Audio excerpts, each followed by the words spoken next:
বহিৰাজ্যত উদ্ধাৰ হৈছে অসমৰ যুৱকৰ মৃতদেহ। মেঘালয়ৰ এটা কয়লা খনিত কৰ্মৰত অৱস্থাতে এজন শ্ৰমিকৰ মৃত্যু হৈছে আৰু এই ঘটনা এতিয়া তীব্ৰ প্ৰতিক্ৰিয়াৰ সৃষ্টি কৰিছে। শোকাকুল পৰিৱেশে বিৰাজমান হৈছে কিয়নো পুনৰ বহিৰাজ্যত অসমৰ যুৱকৰ মৃত্যু।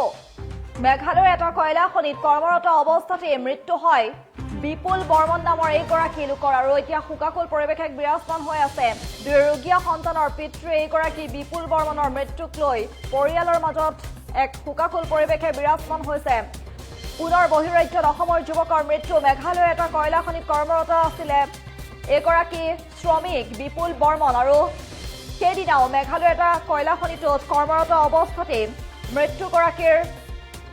যুৱকগৰাকীৰ মৃত্যু হোৱাৰ খবৰে এতিয়া তীব্ৰ প্ৰতিক্ৰিয়াৰ সৃষ্টি কৰিছে। শোকাকুল পৰিৱেশে বিৰাজমান হৈছে। মেঘালয়ৰ এটা কয়লা খনিত কৰ্মৰত অৱস্থাতে মৃত্যু হৈছে এগৰাকী শ্ৰমিক বিপুল বৰ্মনৰ। এমাহ পূৰ্বে মেঘালয়ৰ কয়লা খনিত কাম কৰিবলৈ গৈছিলে এগৰাকী বিপুল বৰ্মনে আৰু মেঘালয়ৰ সেই কয়লা খনিটোত কৰ্মৰত অৱস্থাতেই মৃত্যু হৈছে বুলি ইতিমধ্যে খবৰ আহি পৰিছে আৰু সেই খবৰৰ পাছতেই এক শোকাকুল পৰিৱেশে এতিয়া বিৰাজমান হৈছে।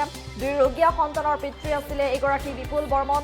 বিপুল বৰ্মনৰ মৃত্যুক লৈ পিতৃৰ মৃত্যুক লৈ স্বামীৰ মৃত্যুক লৈ এতিয়া দুৰ্ভগীয়া পৰিয়ালটোৰ মাজত হাহাকাৰ লাগিছে। এক শোকাকুল পৰিৱেশে বিৰাজমান হৈছে আৰু বাৰে বাৰে এনেদৰে বহিৰাজ্যত অসমৰ যুৱকৰ মৃত্যুক লৈ তীব্ৰ চাঞ্চল্য বিৰাজমান হৈছে। পুনৰ বহিৰাজ্যত অসমৰ যুৱকৰ মৃত্যু এতিয়া তীব্ৰ প্ৰতিক্ৰিয়াৰ সৃষ্টি কৰিছে, তীব্ৰ চাঞ্চল্যৰ সৃষ্টি কৰিছে। বাক্সাৰ বংশীবাৰীৰ এইগৰাকী যুৱক আৰু মেঘালয়ত কৰ্মৰত আছিলে, মেঘালয়ৰ এটা কয়লা খনিত কৰ্মৰত আছিলে এইগৰাকী ব্যক্তি বিপুল বৰ্মন আৰু আজিৰ দিনটোত মেঘালয়ৰ এটা কয়লা খনিত সেই কয়লা খনিটোত কৰ্মৰত অৱস্থাতে মৃত্যুৰ খবৰ আহি পৰিছে। এইগৰাকী বিপুল বৰ্মনৰ এমাহ পূৰ্বে মেঘালয়ৰ কয়লা খনিত কাম কৰিবলৈ গৈছিলে বিপুল বৰ্মনে আৰু ইতিমধ্যে এই বিপুল বৰ্মনৰ মৃত্যুৰ খবৰে সকলোকে শোকস্তব্ধ কৰি তুলিছে। পৰিয়ালৰ মাজত কাল অমানিশা নামিছে। দুয়োগীয়া সন্তানৰ পিতৃ আছিলে এগৰাকী বিপুল বৰ্মন আৰু বিপুল বৰ্মনৰ মৃত্যুক লৈ এতিয়া এক শোকাকুল পৰিৱেশে বিৰাজমান হৈছে। কিন্তু লক্ষণীয় বিষয় এই যে বহিৰাজ্যত বাৰে বাৰে অসমৰ যুৱকৰ মৃত্যুক লৈ এতিয়া তীব্ৰ চাঞ্চল্য বিৰাজমান হৈছে কিয়নো এয়া প্ৰথম কথা নহয়। পূৰ্বতেও যিহেতু এনেধৰণৰ বহু খবৰে আহি পৰিছে বহিৰাজ্যত গৈ অসমৰ যুৱকৰ মৃত্যু হৈছে আৰু শেহতীয়াকৈ এনেধৰণৰ অন্য এক ঘটনাই সংঘটিত হ'ল। মেঘালয়ৰ এটা কয়লা খনিত কৰ্মৰত অৱস্থাতে মৃত্যুক আঁকোৱালি লৈছে এগৰাকী শ্ৰমিক বিপুল বৰ্মনে আৰু বিপুল বৰ্মনে যিটো এমাহ পূৰ্বে মেঘালয়ৰ সেই কয়লা খনিটোত কাম কৰিবলৈ গৈছিলে আৰু ইতিমধ্যে কয়লা খনিটোত কৰ্মৰত অৱস্থাতে মৃত্যু হৈছে এগৰাকী বিপুল বৰ্মন আৰু বিপুল বৰ্মনৰ মৃত্যুক লৈ এতিয়া তীব্ৰ চাঞ্চল্যই বিৰাজ কৰিছে। আৰক্ষীয়ে তদন্ত প্ৰক্ৰিয়া অব্যাহত ৰাখিছে।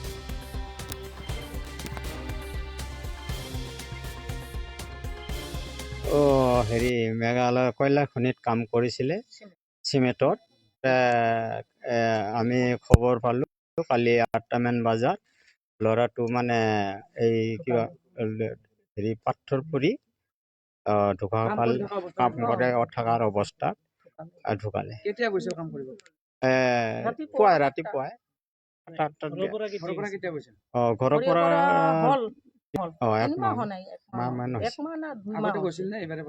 আগতেও গৈছিল কৰি আহিছে। এইবাৰ জোৰ কৰি গেল মানে পইচা কৰি সম্ভৱ ল'ৰাটো বাচাব লাগে। সিহঁতৰ লোকে কিবা কৈছিল নেকি আপোনালোকক? কি বুলি কৈছে? কৈ মৃত্যু হোৱা বুলি কৈছে? এই পাথৰ পৰি চাপ পৰি। পৰিয়ালত কোন কোন আছে? পৰিয়াল মা দেউতা মই মই দেউতা আৰু সেই বোৱাৰী বোৱাৰী আছে, সৰু ল'ৰা ল'ৰা এজন বিপুল আৰু সৰু ল'ৰা ল'ৰা কালি কি হৈছে? তাৰমানে ল'ৰাটো মই ফোন কৰিব ক'লো ৰাতিপুৱা, বোৱাৰীয়ে ফোন কৰিল চুইচ অফ বুলি ক'ল। সি কামত গ'ল, কামত যাই সি বোলে ক'ল যে কামত যাই আছোঁ, মই ঘৰতো এনেকৈ জনাই দিল মই কামত যাই আছোঁ। বোৱাৰী ফোন কৰিল পাছত ই যে সেনেকা কিবা হৈ গ'ল অকস্মাত পাথৰ পৰি গ'ল তাৰ ওপৰত। এই পাথৰ পৰাটো সেই মোৰ ডাঙৰ ককাইৰ ল'ৰা আছে, সেই ল'ৰাই খবৰ দিলে আৰু ইভাগে ল'ৰা এজন আছিল সিও খবৰ দিলে। মোৰ এই ভায়েকৰ ল'ৰা দুজনে প্ৰহ্লাদ আৰু উমেশ সিহঁতে খবৰ দিলে। ল'ৰা কিমান দিন ধৰি কাম কৰিলে? ইটো আগতে কাম কৰিছিল হ'ল 10 বছৰৰ নিচিনাই হ'ল। এই ল'ৰাগিলা সৰু সৰু আছিল, ভালকৈ কাম কৰিছিল। ক'ত কাম কৰিছে? মেঘালয়তে লংজুৰি পাছত এই কিবা ই বুলি কয় মচেং এইগিলাত কাম কৰি আছিল সিদিন এদিনা আহি ভায়েকৰ তাতে গেছে ভায়েক তাতে যাই তোৰ ইয়াতে ভাল কাম আছে না চৰ্দাৰক ক'লে পইচাও লৈছিল 4,000 লৈ মেলাক পাছত তাতে দিব লাগে দি মেলে এই বেলেগত দিছে কাপোৰ কানি লৈ যাই তাতে সোমালে কাম কৰবা চিমেটত সোমাই মেথেন সেই তাতে এনেকুৱা ঘটনা হ'ল সিদিনাই হ'ল যিদিনা সেই পইচা লৈছে লৈ মেথেন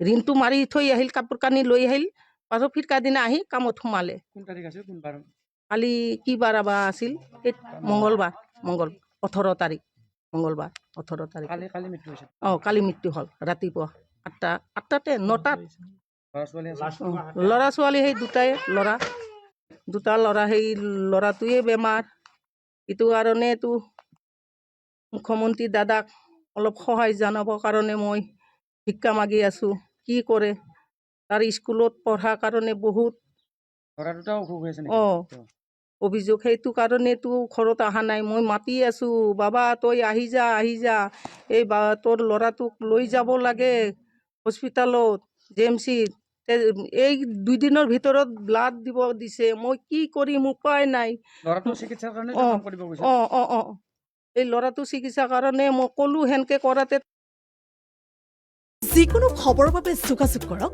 7099017330 লগতে